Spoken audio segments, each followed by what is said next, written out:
On the 18th of March 2025, Matt G's Podcast and Chill would upload one of their regular scheduled Piano Pulse episodes. However, on this episode, they would have a special guest that would completely turn tables over. We didn't even know about this. You just came on a Piano Pulse set. Yeah, what's up? I figured you guys were so comfortable talking about me, you might want to talk about me while I'm here. You see, their guest on this episode was Sizwe, or better known as Reason, and he did not have kind words for one of the co-hosts. I'm here to listen to you. What do you mean? We had to have a conversation. We had to have a conversation. Come down. What do you I mean? didn't come here to have a conversation. I came here to rectify you. Okay, then First of rectify. all, Okay, first of all, fine. first of all. Okay, then don't ask questions. Give him the cameras. Let him talk. Sizwe's rant on the show left the co-hosts and even the hosts and even the production team completely speechless. He had come to do one thing and one thing only, and that was speak his mind. And people in the comment section would have a complete field day over this video. You see, you have one comment saying, "We're just visitors. We're leaving after this," gaining 5.6 thousand likes. And you would even have another comment said, "Who skipped to Sizwe's part? He pulled these numbers for these episodes for sure." And you would even have more comments saying, "Respect to Reason for standing up for his woman like that." And this comment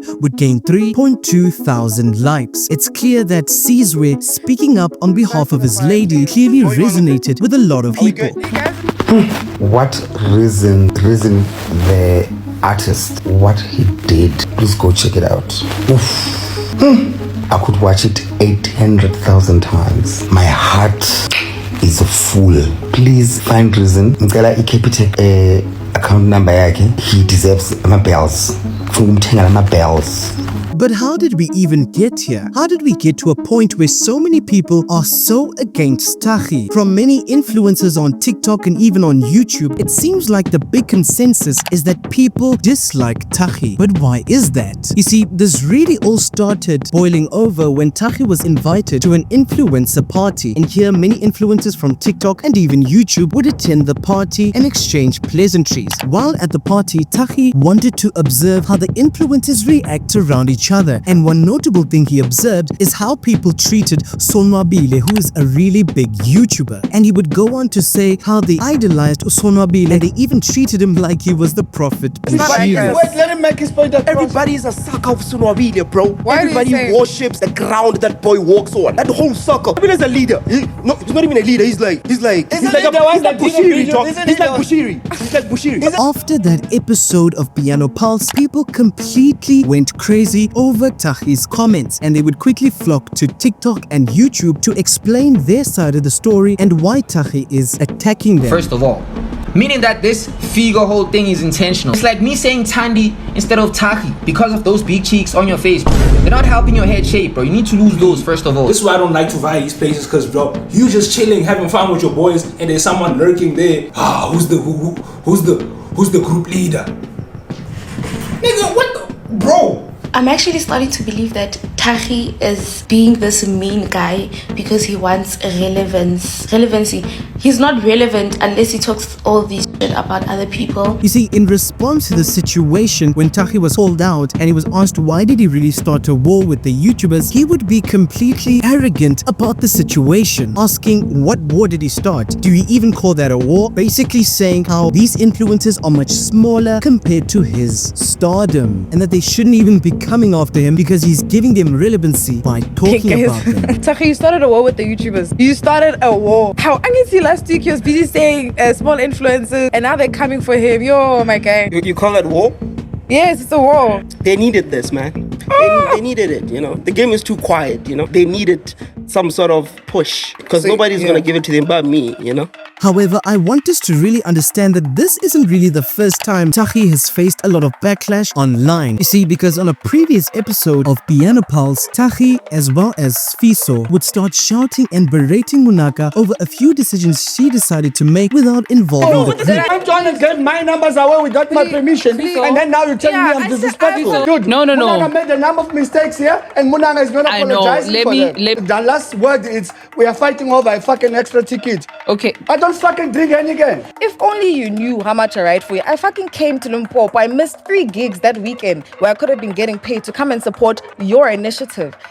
She's always doing good. on her end. She doesn't see it from another person's point of view. I'm trying to get my numbers away without my permission, and then now you're telling me I'm disrespectful. And many people were very angry at the way Thakgi and Sfiso spoke to Monaka during this episode, and it left a bitter taste in their mouth about Thakgi as an individual. You see, many people would flock onto the internet and call what Sfiso and Thakgi did as straight up bullying. In fact, you would have people so mad over what they did that you would even get comments that said she needs to start her own thing. This is not for her. That's why she got the invite and they didn't. And another comment would say she needs to leave and be on her own, man. My goodness, get her out of this mess. But you would even have a sadder comment that would express the real gravity of the situation, saying it's astonishing how immature they're being. Considering their age, despite her consistent respect throughout the situation, they responded with an unacceptable behavior. It's clear that she deserves better. Perhaps it's time for her to distance herself from them and prioritize her own well-being. However, while things after these two situations seemed to die down, on the 18th of March 2025, a bombshell video would be dropped on Matchi's podcast and chill, and you would have many people wondering how Thakgi almost got punched on his own podcast. You see, the reason why Sfiso was so angry in this podcast is because of comments that Thakgi has made in the past about his new girlfriend and how he's put her down, calling her a downgrade or second with this girl, with Gigi Lamaine. Who did he downgrade from? Gigi Lamaine? What? Oh, Loot Love. What? So he downgraded from Loot Love, bro. And Sizwe was clearly not happy about the things Thakgi said about his lady, and he was wondering, is this all that Thakgi does? Just talk about other people's women on this podcast? Where is the growth? Where is the empowering women in society? What happened? Don't talk. Don't fucking make opinions. You better come with facts. If you're gonna say some shit about me, say some shit about anybody around me, don't fucking laugh about it. It's not a fucking joke. It's real life. You're killing people out there who represent and idealize and recognize themselves when they see themselves in that little girl. You come here and make it a joke. It's not a fucking joke. I love her. That's my girlfriend. It's got nothing to do with you. You as a grown-ass man want to sit here and talk about another woman's girl. Is that what makes you a man? That's your contribution to this culture? To sit here and talk about who's dating who? However, with the storm that was happening on YouTube, on Twitter, there was another storm brewing over this latest episode in Piano Pulse. Because you would have a comment that said, Sizwe Alkine is furious after Thakgi claimed that he downgraded by being with Gigi Lamaine, comparing her to his baby mama, Loot Love. And this comment would go on to gain 7.5 thousand likes. And you would even have another comment by Chris Excel saying Thakgi and Sfiso the day Sheba Shakes visit the studio, gaining 8.6 thousand likes. And you would even get another comment saying Monaka got defeated by Thakgi's stupidity, gaining 7,000 likes. But even after all of this backlash from people who were observing and commenting on the situation, you would have Podcast and Chill come out with a statement saying, do we call him Reason or Sizwe? Thakgi is standing on business. We're not folding for anyone or anything. Let's finish this chat at 3 p.m. on YouTube. And this comment would go on to gain 3.8 thousand likes. What's clear is that Podcast and Chill and even Thakgi as a unit are not backing down from the comments Thakgi has made in the past, and they seem to be standing very fervently on their position. However, many people are starting to turn their back on the influencer Thakgi because of the way he's been moving in the last few months. Because you would even get one of the saddest comments saying, really hate TikTok for making that Thakgi guy popular. He's the most annoying and clueless person I've ever seen. Firstly, I just want to say, let's nyata. And let's have masipa. So, Fropo Launyat. Fropo Lantel. Okay, so, okay, move on.